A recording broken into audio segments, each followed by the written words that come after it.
Assalamualaikum warahmatullahi wabarakatuh. Selamat pagi dan salam sejahtera untuk kita semua. Pada hari ini kita akan masuk terkait dengan materi pembalutan dan pembidaian, yang mana diperlukan ketika dalam kondisi suatu bencana, sebelum pasien itu dibawa ke rumah sakit rujukan, setidaknya pasien atau korban sudah dilakukan tindakan secara minimal.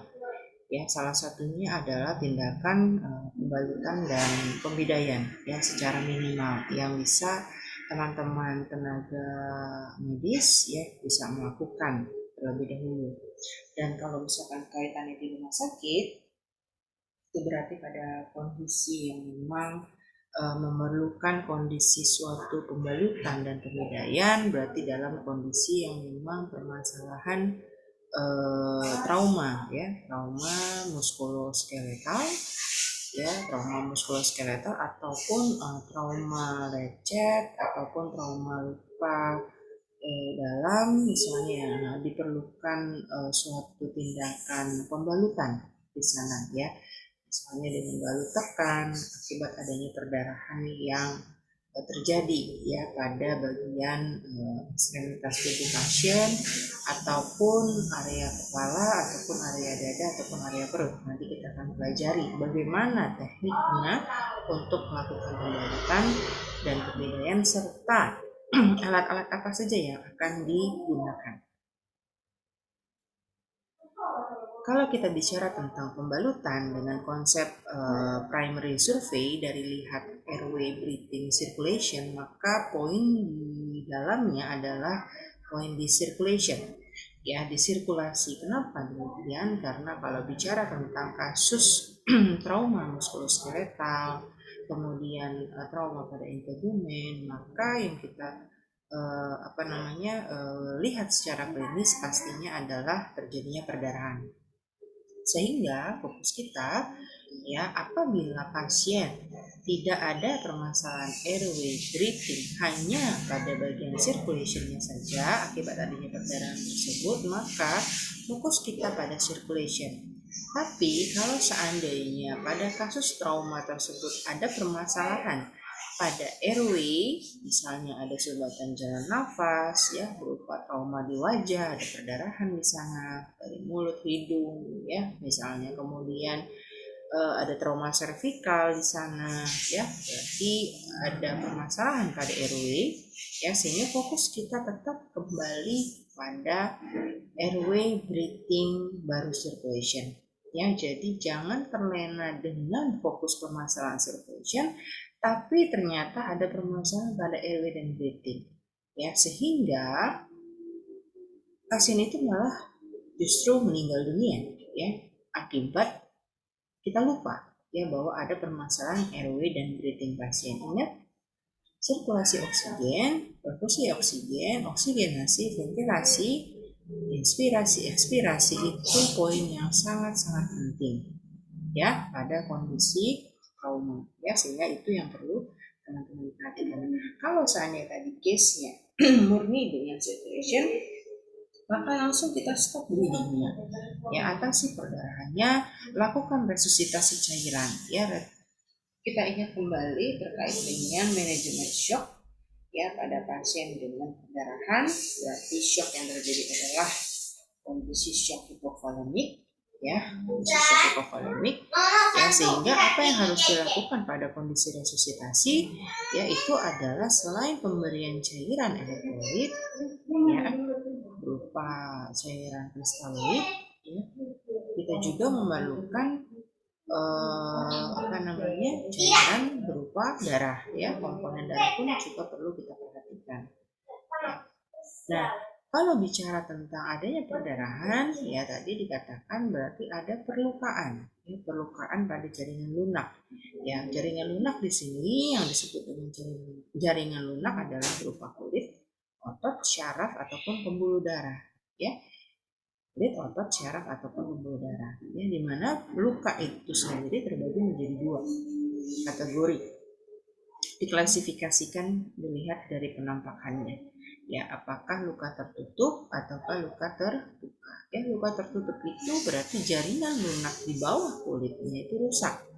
Ya, sedangkan bagian kulitnya sendiri tidak rusak, artinya tidak ada mengalami robekan sama sekali. Terjadi perdarahan, tapi perdarahan di dalam. Ya, kemudian bedanya dengan luka terbuka, ini berarti memaknainya adalah integritasnya rusak, kulitnya rusak. Ya, dan bisa sampai dengan menembus ke lapisan di bawah kulit. Ya, akibat dari luka terbukanya ini. Nah, apa perbedaannya? Ingat kembali teman-teman, resiko infeksi, paparan infeksi pada kondisi luka terbuka itu sangat-sangat bisa terjadi. Ya, akibat adanya port entry, tempat masuknya mikroorganisme ke dalam tubuh manusia akibat adanya jalan masuk, ya, luka-luka tadi. Ya, tapi kalau apa bahayanya dengan luka tertutup? Luka tertutup pun juga berbahaya dengan adanya perdarahan di dalam, di bawah kulit. Ya, itu sangat beresiko sekali ya kalau pada bagian ekstremitas mengalami yang namanya sindroma kompartemen. Ya, sindroma kompartemen ini sebenarnya harus sudah dibahas pada kondisi fraktur tertutup, ya, di mana jaringan sekitarnya itu tertekan akibat adanya akumulasi perdarahan yang ada di bawah kulit. Atau misalnya luka tertutupnya itu di bagian abdomen atau pelvis, yang mana kita tahu itu adalah area yang sangat area yang luas rongganya. Ya, dia bisa menampung kapasitas ya darah ya bisa lebih dari 1 liter. Ya, bisa dibayangkan pasiennya itu bisa mengalami shock akibat hal tersebut. Ya, sehingga ini hal yang perlu teman-teman cermati ya. Kemudian berikutnya, selain luka terbuka tertutup, ini juga ada istilah-istilah yang lain, ya, luka serut atau gigisan atau gesekan berupa biasanya, ya, kalau misalkan dia ini kondisinya jatuh dari sepeda, jatuh dari motor yang hanya bentuknya gesekan dengan aspal, gitu ya, itu model luka serut. Laserasi itu luka terbuka, ya, yang cukup dalam. Ya, kemudian luka sayatan, ya, berarti sayatan berupa benda tajam, ya, luka tusuk atau luka tembus, ya, akibat juga dari benda tajam ataupun benda tumpul yang bisa menembus ke tubuh pasien. Nah, ini kira-kira gambarannya adalah luka terbuka di mana dilakukan hacking ataupun jahitan ya pada daerah ekstremitas ya di bagian tangan, ya. Kemudian ini juga demikian, luka terbuka juga, ya, ini juga luka terbuka, ini juga luka terbuka. Ya, nah ini banyak hal yang bisa mengakibatkan terjadi luka terbuka, bisa dari kecelakaan lalu lintas, bisa karena kecelakaan kerja, ya ini yang bisa, atau misalnya tawuran, ya, yang paling sering gitu ya, membawa benda tajam, ya, saling tusuk, ya, dengan gurita dan lain sebagainya menyebabkan luka terbuka. Nah, berikutnya adalah benda tertancap, ya. Benda tertancap ini ya atau luka tusuk, ya, jangan dimanipulasi ataupun jangan dicabut. Jadi apabila ada luka tusukan berupa misalnya ada pisau yang menancap atau paku yang menancap atau apapun benda itu ya, besi yang tertancap ke tubuh pasien, itu jangan dicabut. Ya, justru kalau kita cabut, pasien itu meninggal ya akibat perdarahan yang terjadi ya karena sudah merobek area sekitarnya ya. Jadi jangan sekali-sekali dicabut ya. Cabutnya di mana? Cabutnya nanti di ruang operasi ya. Jadi apa yang kita lakukan adalah nanti kita lakukan balutan donat ya, yang mana untuk melakukan fiksasi area sekitar luka tusuk itu supaya tidak semakin melebar ya. Kontrol perdarahan ya, gunakan pembalut besar untuk membantu menstabilkan benda, tutup luka dengan pembalut dan plester dengan baik ya. Jadi kondisinya seperti ini, misalnya ada tertancap suatu benda tajam ya. Nah, ini apa yang kita lakukan? Nanti kita lakukan bersihkan area sekitar lukanya ya, kemudian nanti pasang dengan balutan donat. Nah, seperti ini ya.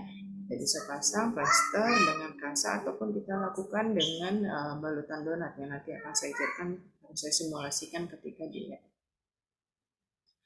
Nah, berikutnya adalah eviscerasi. Eviscerasi itu adalah keluarnya organ dalam dari luka terbuka. Biasanya terjadi pada luka perut ya. jangan mengembalikan organ yang keluar, ya. Jadi kalau dia udah terburai, ya ususnya misalnya luka di abdomen, ususnya terburai, ya pada misalkan kasus bom misalnya dengan apa namanya pecah abdomennya, perutnya, atau misalkan dengan luka tusukan tadi sehingga dicabut sama yang melakukan kemudian ususnya terburai misalnya, atau dengan kondisi dia kecelakaan lalu lintas terlindas bagian perutnya ususnya terburai, nah itu jangan dikembalikan ya organ yang keluar. Jadi pastikan itu adalah kita cuci ya dengan air bersih, ya dengan air mineral misalnya kalau kita di jalan, ya cuci dengan air bersih, kemudian tutup organ yang keluar dengan pembalut steril yang tebal dan dibasahi dengan cara steril. Nah kalau misalkan kondisi tidak di jalan, ya berarti dengan kain bersih saja. Ya asumsinya memang tidak bisa steril ya. Sehingga nanti ketika sampai di ruangan di IGD, hal ini yang teman-teman lakukan. Ya jadi tutup organ yang keluar dengan pembalut steril, dengan kasus steril yang tebal dan dibasahi dengan cairan NaCl. Ya kemudian jangan gunakan kapas atau tisu karena pasti otomatis menempel ya, malah menambah nanti resiko infeksi akibat dari penggunaan kapas dan tisu tadi ya. Nah ini contohnya teman-teman kalau kasusnya dengan episilasi ya, luka terbuka organnya keluar, ya apa yang harus kita lakukan adalah seperti ini ya. Jadi dengan kasa steril yang di apa namanya yang sudah dibasahi dengan cairan steril ya, bisa berupa NaCl di situ ya. Kemudian jangan dimasukin ke dalam perut lagi ya, tapi nanti akan dilakukan di tindakan ruang operasi. Nah, luka amputasi itu ada pada bagian tubuh yang terlepas ya, perawatannya sama dengan perawatan luka. Ya, tourniquet kita bisa gunakan, jangan habiskan waktu untuk mencari bagian yang terpotong ya. Jadi kalau seandainya pada kondisi pasiennya itu terpotong akibat kecelakaan kerja misalnya, ya jangan sibuk nyari-nyari itu di mana tuh ya apa namanya bagian yang terpotong saya tadi gitu ya. Kalau misalkan masih ada waktu dan dekat lokasinya untuk kita ngambil bagian tubuhnya, ya bisa kita ambil. Tapi kalau seandainya di mana jauh misalkan karena bom atau apa sehingga nyarinya agak susah, nah ya udah jangan pikirin itu karena nanti lukanya justru akan menjadi rusak ya, akan menjadi rusak dan tidak bisa dipertahankan, justru malah harus diamputasi gitu ya. Jadi ini yang perlu teman-teman perhatikan. Nah, bagian tubuh yang terpotong bagaimana caranya supaya bisa disambung lagi? Ini bisa teman-teman ya, bisa disambung lagi dengan cara apa?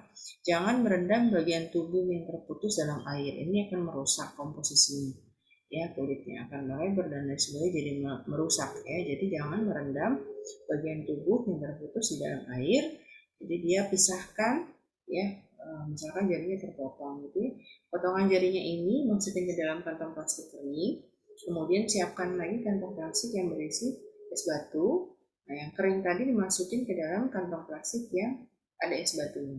Nah ini bisa dibawa, dikasih jam ya, jam kejadian gitu ya, kemudian dibawa ke rumah sakit. Nanti dokter yang akan mempertimbangkan apakah potongan jari ini bisa ya diselamatkan, disambungkan kembali ya. Nah tindakan pada luka tertutup ya, pada kondisi memar-memar kecil nggak perlu ada perawatan secara khusus ya. Kalau memar besar berikan kompres dingin atau kompres es untuk menghilangkan, meminimalkan rasa sakit dan mengurangi edema atau pembengkakan yang terjadi ya, hematom yang terjadi ya. Jika memar terdapat pada bagian kepala, dada ataupun perut, anggaplah ada perdarahan di dalam ya, karena ini merupakan rongga ya, rongga kepala, rongga dada, rongga perut. Sehingga asumsi kita apabila ada memar di daerah sana, curigailah adanya perdarahan di dalam yang bisa menimbulkan resiko shock pada pasien. Apa yang harus kita lakukan? Pastinya dilakukan yang namanya ronsen ya, untuk memastikan apakah memang tidak ada permasalahan perdarahan di dalamnya. Jika memar besar di atas anggota gerak, hati-hati adanya kemungkinan patah tulang. Jadi kalau seandainya ada memar di daerah ekstremitas, di daerah servikal, maka patut kita curigai adanya kondisi patah tulang ya, patah tulang tertutup pastinya kalau terjadi memar yang tidak ada perdarahan yang keluar ya. Sehingga apa yang perlu kita lakukan sama. Kita harus melakukan pemeriksaan radiologi ataupun ronsen. Dan ini sifatnya kolaborasi. Nah, tindakan pada luka terbuka, apa yang harus kita lakukan? Berarti kan terjadi perdarahan yang keluar terus-menerus ya. Resiko infeksi karena paparan seperti entry tadi, mikroorganisme bisa masuk ya, sehingga apa yang harus kita lakukan? Buka sehingga seluruh luka terlihat. Jadi exposure ya, kalau misalkan kena di bagian ekstremitas dia masih pakai celana, buka celananya ya, dan seterusnya ya. Kontrol perdarahan, tekan langsung dan lakukan peninggian ya. Kemudian cegah kontaminasi dari mikroorganisme. Benda yang tertancap tidak boleh dicabut, bungkus dan balut luka. Ya, pembalutan itu macam-macam, ada mitela, ada perban, ada elasis perban, ada gips, dan ada pembalut leher atau yang dikatakan nekolar. Ya, teman-teman, nanti kita akan lihat ya di lab ya, teman-teman akan melakukannya. Nah, ini adalah gambaran-gambarannya teman-teman ya. Ini adalah kain segitiga yang bisa teman-teman lakukan. Atau kalau yang zaman sekarang itu namanya adalah arm sling. Jadi lebih simple, tinggal pasiennya pasang dan disesuaikan ukurannya. Ya, kemudian ini adalah rasa perban biasa.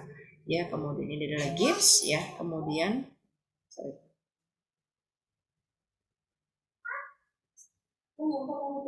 ya, ini adalah elasis perban. Ya, dan juga ada nekolar ya.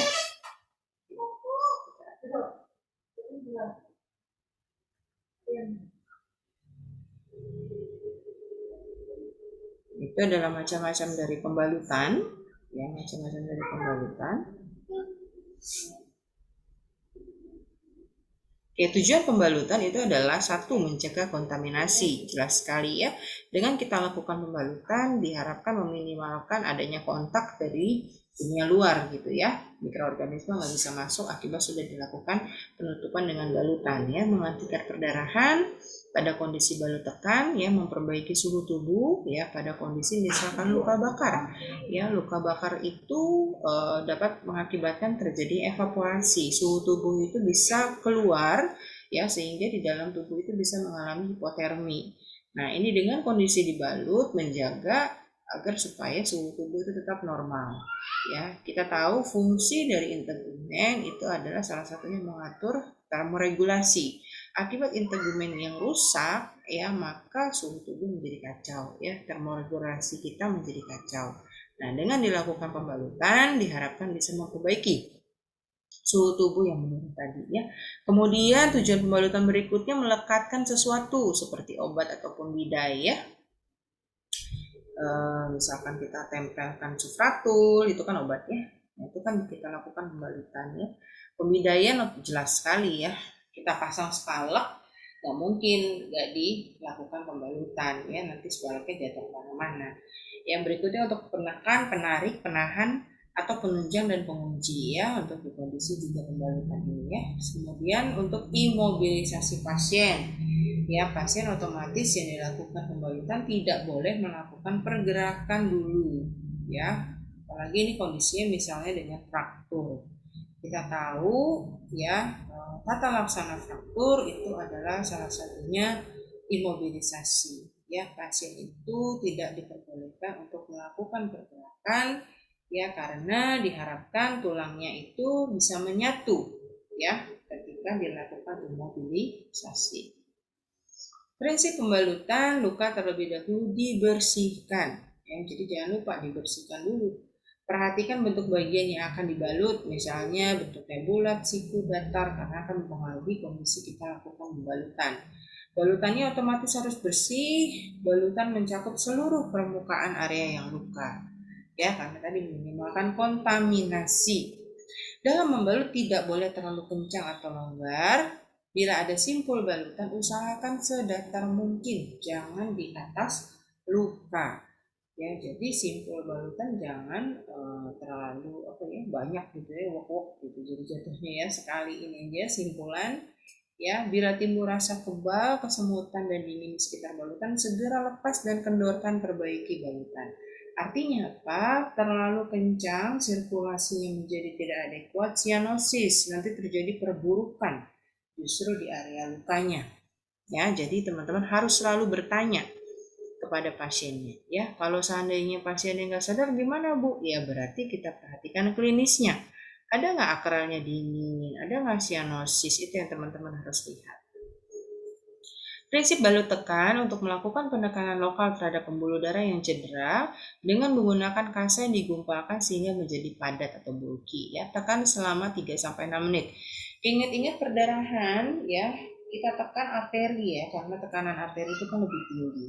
Sehingga semburannya lebih banyak gitu istilahnya ya. Sehingga yang perlu kita pastikan tekan area yang vena, arteri. Ya, tekan lebih lama ya bisa sampai dengan 10 menit ya, tadi minimal 6 menit misalnya ya, nah, supaya kita tekan arterinya ya, perdarahannya tidak keluar terus-terusan ya, harapannya seperti itu. Tahapan pembalutan membersihkan luka yang dibersihkan ya, darah yang telah mengering yang terdapat pada luka itu kita bersihkan biasanya dengan kita guyur dengan NaCl ya, kotoran dari luar, pasir, tanah juga kita harus bersihkan ya, karena ini resiko kontaminasi ke luka. Debris atau sisa jaringan yang terluka yang masih ada karena akhirnya akan menjadi jaringan mati. Ya, jadi sisa-sisa jaringan yang di daerah luka itu kita bersihkan karena dia bisa menyebabkan jaringan mati. Ya, jadi perlu kita bersihkan. Nah ini ya, kita tekan, kemudian kita tinggikan. Ingat gaya gravitasi. Ya, kalau kita turunkan darah akan mengalir terus-menerus.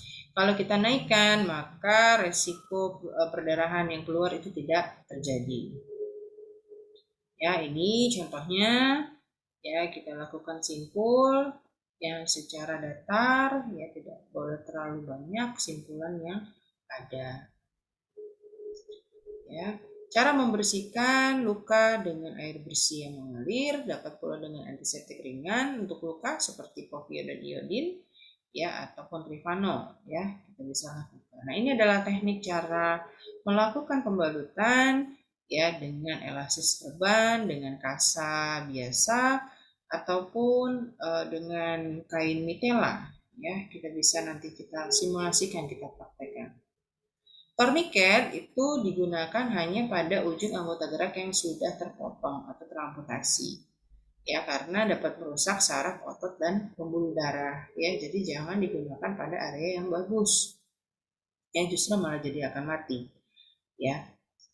Itu kira-kira untuk pembalutan. Sekarang kita akan masuk ke pemidaian. Bidai itu adalah alat yang digunakan untuk memfiksasi tulang yang patah.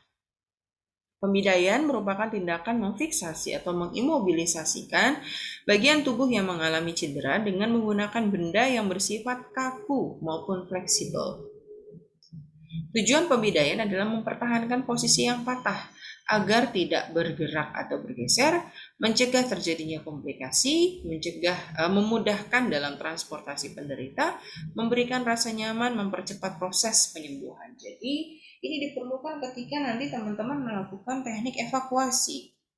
Ya, jadi pastikan sebelum kita melakukan evakuasi pasien, ya, area yang mengalami fraktur, area yang mengalami patah, khususnya ekstremitas, kita lakukan dulu yang namanya pemidaian dan pembalutan ya, sebelum dipindahkan, karena bisa menambah resiko terjadinya patah tulang yang lebih lanjut ya, kalau seandainya kita angkat, kita evakuasi tanpa kita lakukan pemidaian terlebih dahulu ya. Jadi ingat, ini ya sangat diperlukan sebelum kita lakukan transportasi pasien.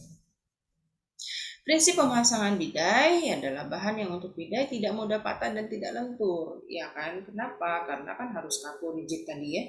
Supaya harapannya ya bisa memfiksasi di tempat yang sebenarnya ya.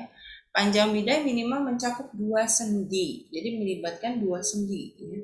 Bidai tidak dipasang di atas luka atau fraktur. Ya, jadi area sisi-sisi sekitar yang tidak ada luka ataupun frakturnya ya, nanti akan disimulasikan ketika kita praktek ya.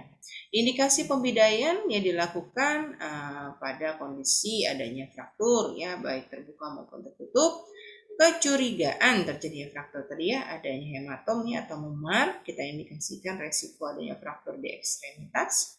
Dislokasi persendian juga kita lakukan pembidayaan. Kontraindikasinya, jika terdapat gangguan sirkulasi dan atau gangguan persyarafan yang berat pada distal ya daerah fraktur. Jadi kalau seandainya ada permasalahan sirkulasi dan persyarafan, ya diharapkan tidak dilakukan pembidayaan karena akan menambah ya resikonya ya. Jika ada resiko memperlambat sampainya penderita ke rumah sakit, sebaiknya pembidayaan ya tidak perlu dilakukan. Komplikasi pembidayaan itu adalah cedera pada pembuluh darah, syaraf ataupun jaringan lain di sekitar fraktur. Ya, jika dilakukan upaya meluruskan atau memanipulasi bagian tubuh yang mengalami fraktur saat memasang bidai. Ya, jadi jangan dimanipulasi area yang mengalami fraktur tadi. Misalkan nih, frakturnya jadi bengkok begini, ya, tulangnya keluar. Ini jangan coba dilurusin begini. Ya, karena kalau kita coba lurusin justru malah terjadinya cedera pembuluh darah, syaraf ataupun jaringan lain. Ya, gangguan sirkulasi atau syaraf akibat pembidayaan yang terlalu ketat ya, sama seperti si pembalutan ya. Keterlambatan transport penderita ke rumah sakit jika penderita menunggu terlalu lama selama proses pembidayaan ya.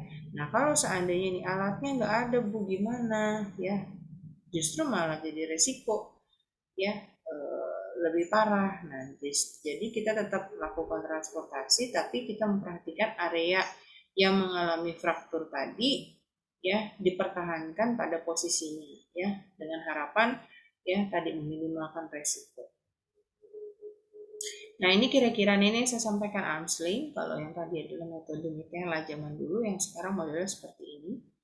Ya, ini bentuknya adalah gips ya. Kemudian ini adalah scallop ya. Nah, ini adalah scope stretcher ya. Nah, nanti kita akan praktekkan simulasi dengan menggunakan SPAL ya, ataupun dengan arm sling. Nah, ini adalah tekniknya, melibatkan nanti dua sendi ketika kita lakukan proses pembidayaan, sendi ini dengan sendi ini ya, sendi ini dengan sendi ini ya. Jadi kita akan simulasikan semua teknik-teknik ini. Oke, ini ya caranya adalah nanti ditiup. Ini namanya air splint. Air splint itu dengan menggunakan udara ya, dia akan mengeras dengan sendirinya ya di area yang mengalami patah. Kita bisa menggunakan ini juga dalam metode terbaru ya, tanpa menggunakan kayu seperti ini, kita bisa menggunakan air splint. Ada juga vacuum splint. Nah, ini ya sama. Oke, ini adalah KED pada kondisi kecelakaan lalu lintas ya, khususnya mobil ya, di mana terjadi benturan di area dada ya, kemudian ekstremitas ya, kepala, leher. Nah, ini kita pasang ini dulu ya, baru kita pindahkan pasiennya ya, KED ya. Oke, mungkin itu saja yang bisa saya sampaikan terkait dengan materi balut bidai. Apabila ada yang ditanyakan, silakan nanti ditanyakan ya. Saya akhiri, terima kasih. Assalamualaikum warahmatullahi wabarakatuh.